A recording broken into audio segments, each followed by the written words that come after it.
এক মাদ্রাসায় এরকম খাদেম ছিল, তো খাদেমের সাথে বাচ্চারা খুব দুষ্টামি করত, ডাকতো গরু, পড়ার সময় গরু ডাকতো। তো ও ছিল একটু সাদা সিধা, সহজ সরল, একটু হাবলা টাইপের, তো বেশি মাথায় নিত না। আবার দেখবেন হাবলা মানুষ চেতলে কিন্তু খবর আছে।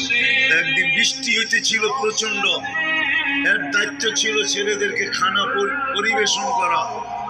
তো খানার সময় গেছে, খানা নিয়ে আসে না, তো ছেলেরা চিৎকার দিতেছে গরু কই গেল।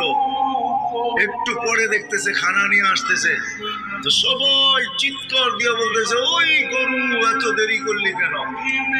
বাস সরল সহজ তো লেগে গেছে মাথায়। মোতামিম সাহেবের কাছে যা বলতেছে চাকরি করবো না। কেন? বাড়ি মাদ্রাসায় যেটি পালেন এটি সব দেওয়া, সবসময় গরু বলে শোয়া গেছি, আজকে গরু বলতেছে